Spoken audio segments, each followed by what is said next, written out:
Oyez, oyez, heureux contribuables. Il faut qu'on cesse de gaspiller de l'argent, je sais que tout le monde sera d'accord avec moi. On le sait qu'Ivan Colonna est coupable, puisque Nicolas Sarkozy l'a dit dès 2003. Alors, pourquoi on dépense des sous à faire un procès? Notre président ne peut pas être menteur. Même Jean-François Kahn le confirme, puisqu'il a dit qu'il était fou, et les fous ne savent pas mentir, hein, pas vrai?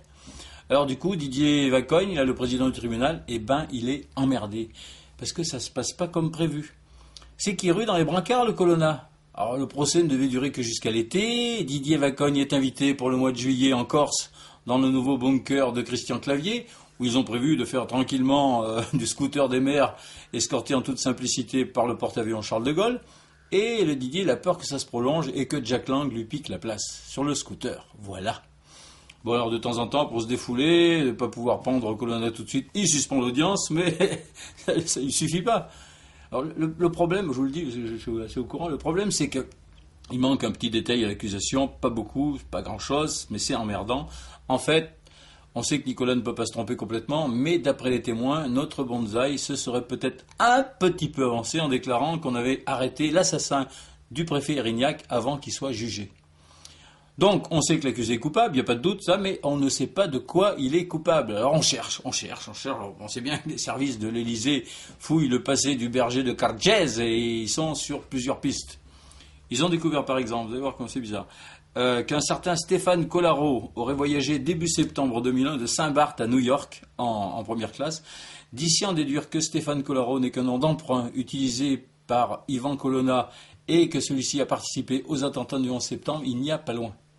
D'autant que George Bush lui-même affirme avoir vu le 10 septembre 2001 un barbu en djellaba qui faisait paître discrètement un troupeau de 200 brebis dans un jardin public tout près du World Trade Center en chantant du Imouvrini. Et Ivan Colonna, comme par hasard, n'a pas d'alibi, c'est quand même troublant. Et s'ils n'arrivent pas à lui coller sur le dos les tours jumelles, les RG ont d'autres idées sous le coude. En plus de leur boc de bière, l'enquête a repris sur l'explosion du Boeing 747 au-dessus de Lockerbie, en Écosse, le 21 décembre 1988, et en reconstruisant, c'est ce qu'on a retrouvé dans les décombres? Une cagoule. C'est quand même bizarre, hein? Bon, par contre, pour les affaires Clearstream et Frank Madoff, ils n'ont rien pour l'instant, mais il n'est pas impossible, je dis bien, serait pas impossible plutôt que Colonna soit l'un des Lehman Brothers, voilà. Et encore autre chose, vous me direz que c'est peut-être un hasard, mais le berger de Cargès affirme n'avoir aucun souvenir de ce qu'il faisait le 22 novembre 1963, ni même le 4 avril 1968, comme par hasard les dates respectives des assassinats de John Kennedy et de Martin Luther King. Quant à l'assassinat d'Henri IV, le 14 mai 1610, Ivan Colonna a déclaré à la police qu'il n'était pas à Paris à cette période. Mais il ne peut pas indiquer avec précision son emploi du temps. Vous me direz, bon, bizarre, mais enfin quand même, il dit aussi que Ravaillac aurait agi seul. Oui, mais comment il le sait si ce n'était pas son complice, hein? Et pourquoi on a retrouvé sur lui un opinel dont les dimensions correspondent à quelques dizaines de centimètres près à celle du poignard que Ravaillac a enfoncé par 2 fois dans le corps de Sarkozy, d'Henri IV, hein? Il y a là quand même des ombres que la justice ne tardera pas à éclaircir et Michel Alliot-Marie devrait l'annoncer dans les prochains jours sur TF1. Bon, ça c'est fait. Maintenant, venons-en rapidement à l'affaire François Pérol. Je suis outré qu'on puisse accuser notre nombril à pattes d'abus de pouvoir. Réfléchissez, dans vos petites têtes, réfléchissez. Quel intérêt il aurait à placer un copain à lui à la tête de Banque de Prolo, hein?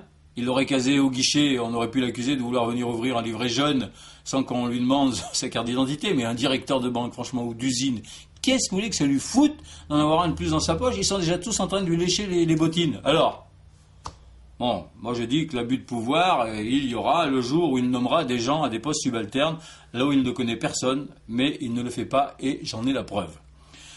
Il se trouve que j'ai monté souvent à Paris à une époque, je connais personnellement Geneviève, la dame pipi de la brasserie de la gare de Lyon. Il y a quelques mois, Nicolas, qui venait prendre le RER pour aller en Égypte, parce que son avion Air Trudeau One était au garage, est descendu dans les pissetières pour un besoin comme tout le monde. Quand il a eu fini, Geneviève lui a dit « Hé, gamin, n'oublie pas de tirer la chasse ». Le jet, trop puissant, lui a rempli la braguette, eh bien il est remonté gentiment en secouant les jambes, comme ça, comme tout le monde, et il n'a pas nommé Notre-Dame pipi. Alors, bon, pour ceux que ça branche, toutes ces conneries et bien d'autres sont sur schraz.com. À la semaine prochaine.